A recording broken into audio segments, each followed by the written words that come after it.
বলছেন যে শেখ, আমার প্রশ্ন হলো গোসল ও অজু সম্পর্কে।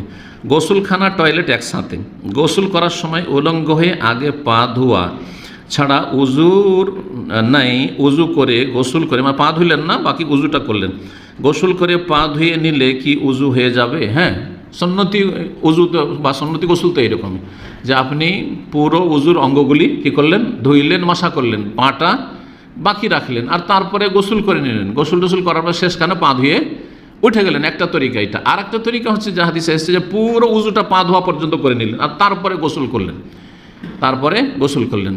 উলঙ্গ হয়ে গোসল করা জায়েজ, উলঙ্গ হয়ে গোসল করা জায়েজ। যেমন উলঙ্গ হয়ে গোসল করা জায়েজ, উত্তম হচ্ছে কাপড় রেখে শরীরে, কিন্তু জায়েজ। বুখারীতে হাদিস রয়েছে, দুটো হাদিস রয়েছে, কিন্তু সবার সামনে নাকি? কারো সামনে? একজনের সামনে না, স্বামী স্ত্রীর সামনে হইতে পারে, কিন্তু অন্য কোনো মানুষের সামনে, নির্জনে, বাথরুমের ভিতরে। উলঙ্গ হয়ে যেমন গোসল করা জায়েজ, তেমনই উলঙ্গ হয়ে উজু করাও জায়েজ। এটা আমাদের দেশের লোকেরা বুঝে না। আমাদের দেশের লোকেরা মনে করে যে হাঁটুর উপরে যদি কাপড় উঠে যায় উজুর পরে বা উজু করা অবস্থায়, তাহলে উজু গেল।